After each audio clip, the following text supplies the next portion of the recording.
Welcome back to AdventureSphere. Today I'll be covering Phylis Ellen Lewellen, a woman missing from Kelso, Washington.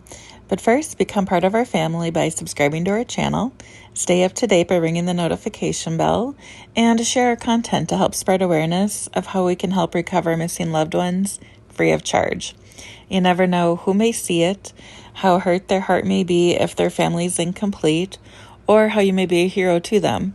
Information shared in this episode is open sourced.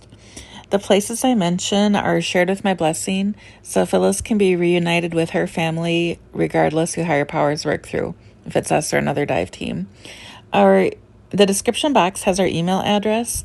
If you'd like to share insight on any cold case confidentially, donate equipment, or know someone missing with a vehicle and would like them featured on our channel and searched for. The video of Google Earth has a measurement from a starting point theory or known location and goes out to possible search areas. We focus on bodies of water within 5 miles from home, their last cell phone ping, last known location, and sentimental sites where water is deep enough to hide a vehicle. If an area has been heavily searched, we may expand the search area, but please keep in mind that accidents tend to happen closer to home. Phylis Ellen Lewellen, then 36, is missing from Kelso, Washington. Her last date of contact was Friday, December 27th, right after Christmas in 1996. She left home around 10 p.m., told her husband she needed to get some peace of mind. He reported her missing 24 hours later. She was driving a light blue 1981 Peugeot 505. French car, Washington, state license plates Q680494. The plates expired in 1997. First red flag, the husband thought she may have been traveling with her female Rottweiler, Tia. Female Rottweilers are notorious for being protective of their family. And I think if he was at the home during the 24-hour period, he would see the dog at some point. So I would think he would know if Tia was with her or not. Just me. The Cowlitz County Sheriff's Office can be reached at 360-577-3092. Her date of birth is March 8th, 1960. She may spell her first name with 2 L's, and she may use the middle name Thompson. Their home was at 504 John Street near Kelso. The car she took, the Peugeot, belonged to Bill, and her vehicle she left behind was a Chevy pickup. Red flag number 2. The truck needs to stay there for the horses to get hay, supplies, whatever. Something to think about. Let's see here. So she took the car, and then Phylis also left her other dog, a Jack Russell Terrier, behind. A friend stated that Phylis didn't like the Rottweiler much, but usually took the Jack Russell everywhere.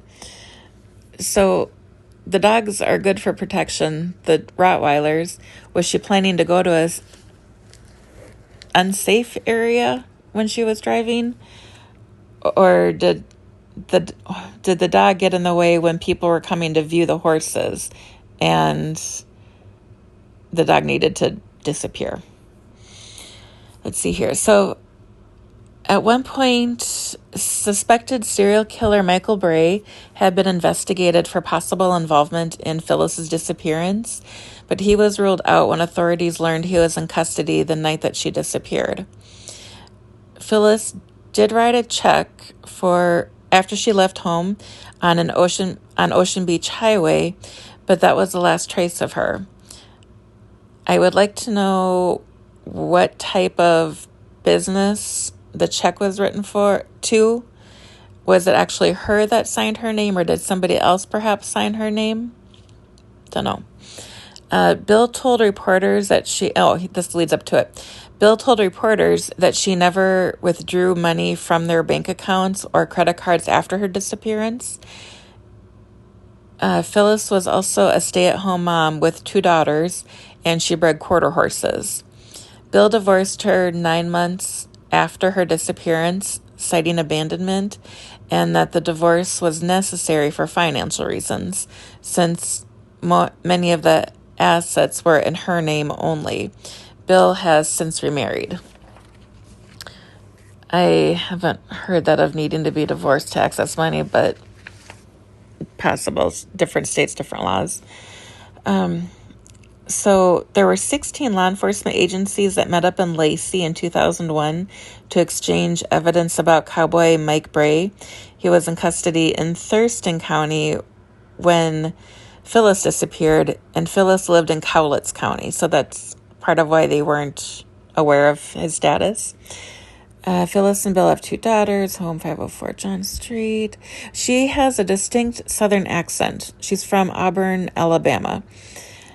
She operated a hairstyling salon when she lived in Alabama, and that is where she met Bill. The evening of the 27th, temps got down to 37 degrees, and by daybreak the following morning on Friday, temps were down to 30.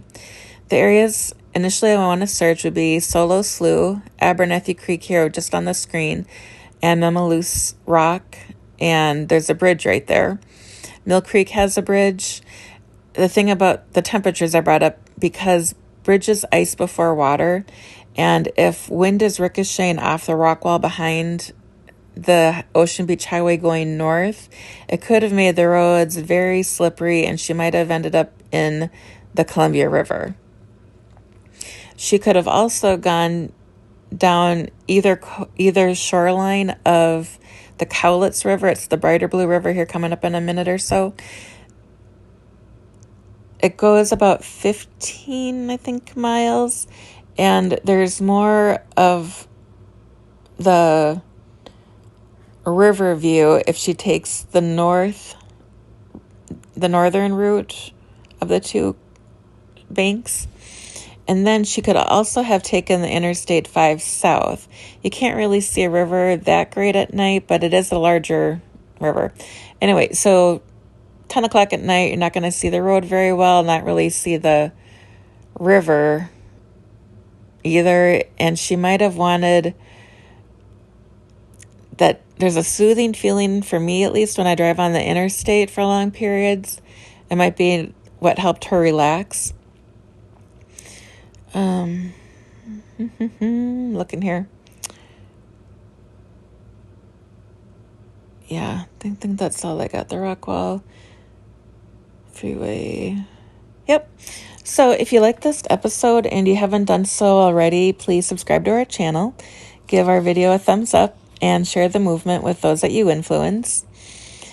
Feel free to send us an email for equipment donations, ColdCase information, and featuring a missing person with a vehicle if I don't have a file on them yet. You are all so great at helping me grow this channel. Truly, from the bottom of our hearts, thank you. 100% of the donations received stay in the organization to purchase sonar equipment and other necessities that will help families for years to come. Your contributions from subscribing, watching our content, liking and sharing, to the financial support make it possible to offer our services free of charge. I've been getting emails from families of missing people who thought their loved ones were forgotten, but they see the movement. Just please know that ultimately I want to live a road warrior lifestyle and reunite families with their missing loved ones. We'll spend the summers in the northern states and winters in the southern states, so we can always be working, trying to find somebody for the families. Our first giveaway will occur when we reach 300 subscribers, and you must be subscribed to win. We're not too far away from it. Immediate donation links are in the description. Kickstarter and GoFundMe campaigns are coming soon. The video will play for just 2-3 more minutes so you can see the entire search area. Thanks for watching. Stay safe, and remember that we love you.